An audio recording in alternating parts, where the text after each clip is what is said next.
Hello friends, चलो अपन अब पढ़ रहे हैं रासायनिक अभिक्रियाओं के प्रकार। इससे पहले हम पहले चैप्टर से पढ़ चुके हैं रासायनिक अभिक्रिया को किसे कहते हैं, किस प्रकार संतुलित करते हैं, कौन सी विधि से करते हैं और कौन से नियम से करते हैं। ठीक है, इसके बाद अभी पढ़ रहे हैं उसके जस्ट अगले वाला टॉपिक है अपने रासायनिक अभिक्रियाओं के प्रकार। ठीक है, चलो पहला प्रकार पढ़ रहे हैं अपन संयोजन अभिक्रिया। संयोजन अभिक्रिया किसे कहते हैं? वह रासायनिक अभिक्रिया जिसमें दो या दो से अधिक अभिकारक मिलकर एकल उत्पाद का निर्माण करते हैं। तो यहाँ पर किसका? एकल उत्पाद का। यहाँ पर देखो A+B दो अभिकारक हैं, एकल उत्पाद C का निर्माण हो रहा है, इसे अपन संयोजन अभिक्रिया कहते हैं। उदाहरण के लिए यहाँ पर देखो कोयले का दहन होता है, जैसे C+O2 CO2 बनेगा, तो यहाँ पर C+O2 दो अभिकारक है, एकल उत्पाद CO2 है। ठीक है, इसी प्रकार से जल का निर्माण हो रहा है, देखो 2H2+O2, तो यहाँ पर गिव्स टू 2H2O, तो 2H2 और O2 दो अभिकारक हैं और एकल उत्पाद के रूप में यहाँ पर 2H2O बन रहा है। ठीक है, दोनों गैस है, दोनों गैसीय अवस्था से द्रव अवस्था में परिवर्तित हो रही है। देखो उसके बाद पढ़ रहे अपन बिना बुझा चूना। बिना बुझा चूना देखो क्या होता है? CaO कैल्शियम ऑक्साइड बिना बुझा चूना होता है। उसको अपन जल, इसमें अगर अपन जल मिलाएंगे तो यहाँ पर बनेगा कैल्शियम हाइड्रोक्साइड, अर्थात बुझा हुआ चूना। ठीक है, समझ में आ गया? बुझा हुआ चूना कैल्शियम हाइड्रोक्साइड। ठीक है, अब देखो इसमें कैल्शियम ऑक्साइड को जल में प्रवाहित करते तो कैल्शियम हाइड्रोक्साइड के साथ क्या निकलती है? ऊष्मा निकलती है। तो अपन संयोजन अभिक्रिया को क्या बोल सकते हैं? ऊष्माक्षेपी अभिक्रिया। क्यों कहते हैं? वे अभिक्रिया जिसमें उत्पाद निर्माण के साथ साथ ऊष्मा का उत्सर्जन होता है, उसे अपन ऊष्माक्षेपी अभिक्रिया कहते हैं। जैसे प्राकृतिक गैस का दहन, प्राकृतिक गैस होती है CH4, इसका दहन कब करेंगे? ऑक्सीजन की उपस्थिति में, तो बन रहा है कार्बन डाइऑक्साइड, जल और ऊष्मा बन रही है। ठीक है, तो CH4 को ऑक्सीजन की उपस्थिति में जलाते हैं तो अपन कार्बन डाइऑक्साइड, CO2 और 2H2 और ऊष्मा बन रही है, तो ऊष्मा उत्सर्जित हो रही है, इसीलिए अपन इसे क्या कहेंगे? ऊष्माक्षेपी अभिक्रिया। श्वसन एक ऊष्माक्षेपी अभिक्रिया है। कैसे? ये आपके प्रश्न आता है, इंपोर्टेंट प्रश्न भी है, 2 नंबर का आता है। रासायनिक अभिक्रिया के साथ आपको इसको समझाना होता है। तो देखो श्वसन एक ऊष्माक्षेपी अभिक्रिया है। किसे? कैसे? या ऊष्माक्षेपी अभिक्रिया होती है क्यों? तो देखो जब श्वसन के दौरान अपन ऑक्सीजन को ग्रहण करते हैं तो ऑक्सीजन माइटोकॉन्ड्रिया के समीप जाकर इसमें माइटोकॉन्ड्रिया में उपस्थित ग्लूकोज का विखंडन कर उष्मा का निर्माण करता है। उष्मा निर्माण के साथ साथ इसमें CO2 और H2O बनती है। तो उष्मा इसमें क्या हो रही है? रासायनिक अभिक्रिया के दौरान इसमें उष्मा उत्सर्जित हो रही है, तो इसलिए अपन श्वसन को एक ऊष्माक्षेपी अभिक्रिया कहते हैं।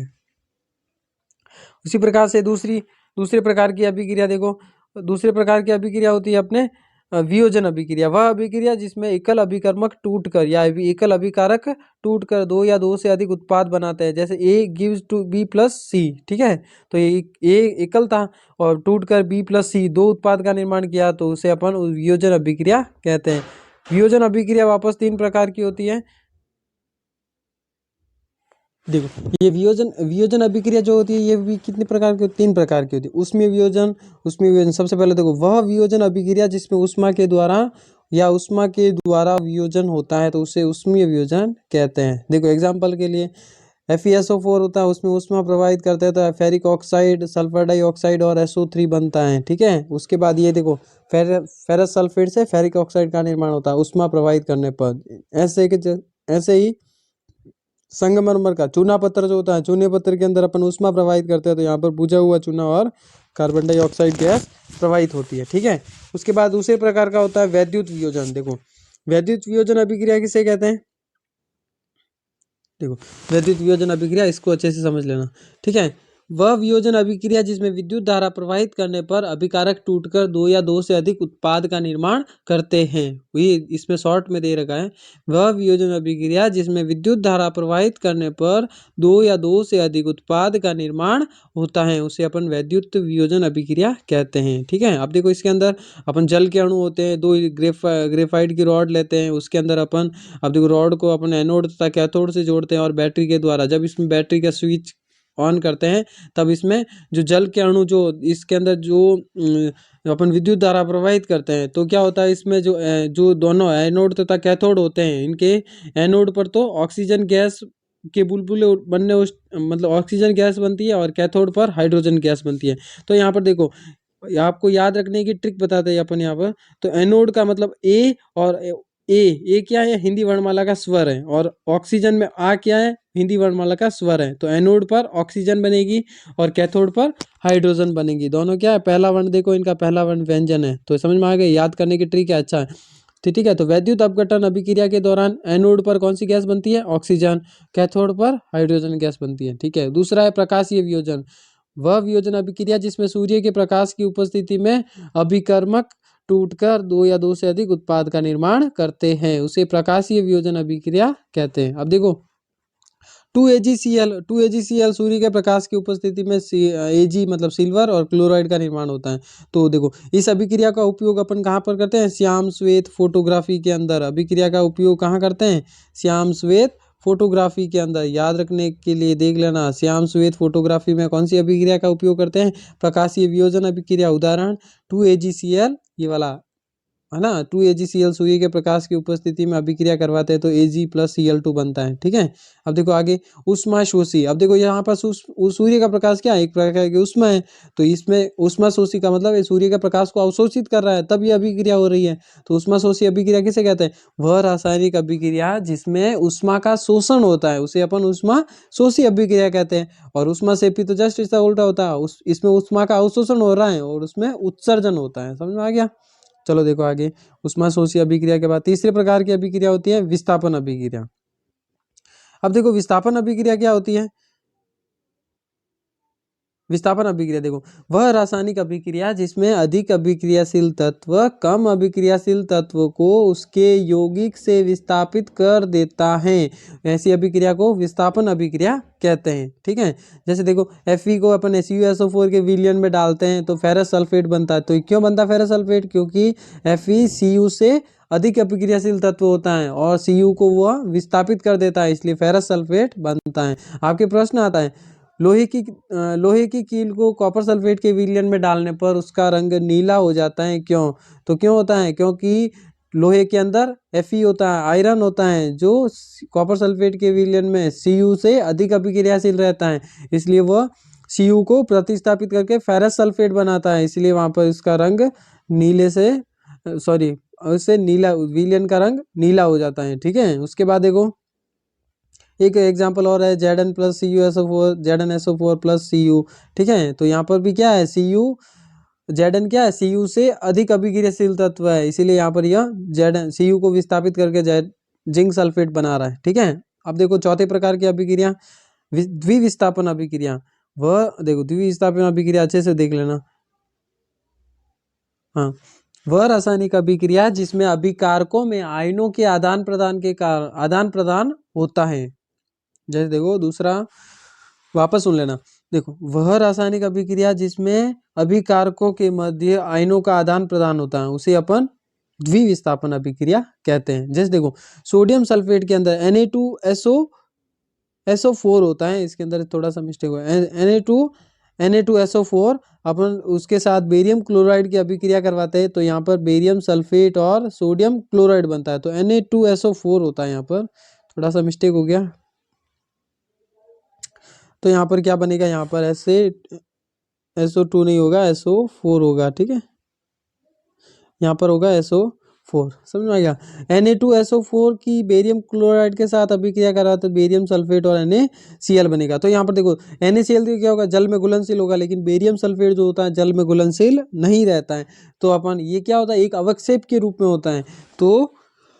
तो अपन इस अभिक्रिया को क्या कह सकते हैं, अवक्षेपण अभिक्रिया। क्यों कहते हैं, क्योंकि देखो, अवक्षेपण अभिक्रिया किसे कहते हैं, इंपॉर्टेंट प्रश्न है, आ सकता है एग्जाम के अंदर। अवक्षेपण अभिक्रिया किसे कहते हैं, उदाहरण द्वारा बताओ। तो अवक्षेपण अभिक्रिया किसे कहते हैं, वापस सुन लेना। वह रासायनिक अभिक्रिया जिसमें उत्पाद निर्माण के साथ साथ एक जल में अघुलनशील पदार्थ का निर्माण होता है, जिसे अपन अवक्षेपण अभिक्रिया कहते हैं। ठीक है। उसके बाद देखो आगे, अब देखो, अपचयन तत्व एवं उपचयन अभिक्रिया। अब उपचयन अभिक्रिया जिसमें ऑक्सीजन की वृद्धि होती है और हाइड्रोजन कम होता है, जैसे C+O2 CO2 ऑक्सीजन जुड़ रहा है, Cu+O2 2Cu ऑक्सीजन जुड़ रहा है, तो यहाँ पर 2CuO और हाइड्रोजन के साथ अब Cu+H2O, तो यहाँ पर हाइड्रोजन के साथ ऑक्सीजन जुड़ रहा है, तो यहाँ पर हाइड्रोजन में कौन सा हो रहा है, उपचयन, और Cu में बोले तो अपचयन होगा। तो अपचयन किसे कहते हैं, जब किसी पदार्थ में ऑक्सीजन का ह्रास होता है तो देखो ऑक्सीजन की कमी तो अपचयन। तो यहाँ पर देखो CuO में Cu ऑक्सीजन की कमी हो रही है तो ये CuO में क्या हो रहा है, अपचयन। H2O में उपचयन हो रहा है, ठीक है। अब देख लो, अब आगे देखो, इस अभिक्रिया में कॉपर ऑक्साइड में कॉपर कॉपर होता है, कॉपर ऑक्साइड कॉपर में अपचयित हो जाता है, हाइड्रोजन उपचयित होकर जल बनाता है। अब देखो सीधे सीधे देखना है, कॉपर ऑक्साइड जो होता है कॉपर में अपचयित, तो अपचयित पदार्थ CuO होगा और अपचयन Cu में होगा, तो इसमें उपचयित पदार्थ H2 होगा और उपचयन बोले तो H2O में हो रहा है, ठीक है।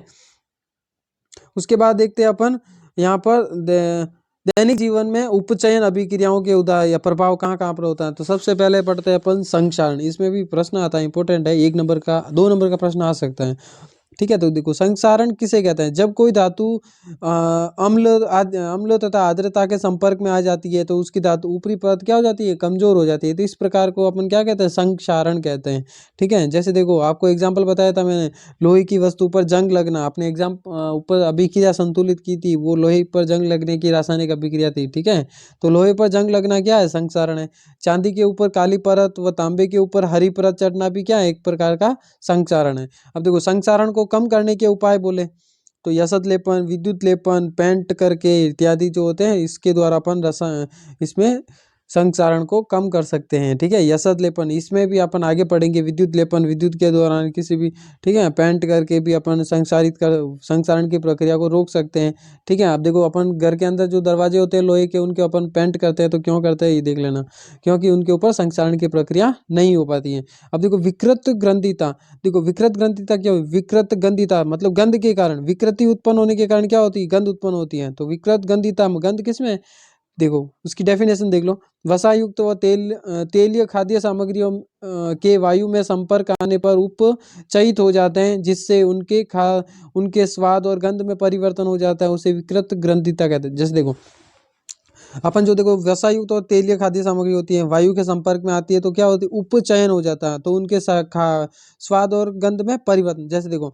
वसायुक्त तेल, अपन जो घर के अंदर बहुत सारी खाद्य सामग्रियां बनाते हैं, जो अपन एक दिन के बाद दूसरे दिन देखते हैं तो उसके वो वायु के संपर्क में आने के फ्रिज में रखते हैं तो वो सेफ रहती है, क्योंकि वहां पर वायु की मात्रा नहीं रहती है। लेकिन खुले में रखते हैं तो उसमें दूसरे दिन क्या हो जाती है, उसके अंदर गंध आने लग जाती है, तो वहां पर कौन सी प्रोसेस हो रही है, विकृत ग्रंथिता। अब देखो इसको रोकने के उपाय बताते हैं, तो अपने विकृत ग्रंथिता प्रति ऑक्सीकारक का उपयोग करके, क्या मिलाकर, प्रति ऑक्सीकारक, ठीक है। और दूसरा वायुरोधी बर्तन में खाद्य सामग्री को रखा, जैसे देखो फ्रिज में वायु के स्थान पर नाइट्रोजन गैस। तो आपके ऐसे प्रश्न आता है, विकृत गंधिता की प्रक्रिया को रोकने के लिए कौन सी गैस का उपयोग करते हैं, तो नाइट्रोजन गैस। देखो अपन जैसे देखो मार्केट से अपन देखो कुरकुरे वगैरह, लेज लेके आते हैं, तो लेज बालाजी चिप्स वगैरह लेकर आते हैं, तो उसके अंदर क्या होती है, हवा भरी रहती है, तो वहां पर हवा के स्थान पर क्या होती है, नाइट्रोजन गैस भरी रहती है, ठीक है।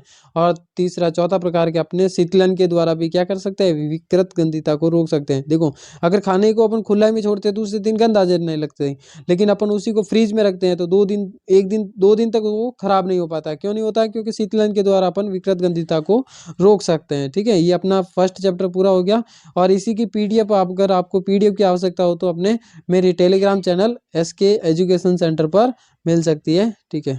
ओके, चलो बेस्ट ऑफ लक, एग्जाम की तैयारी करो।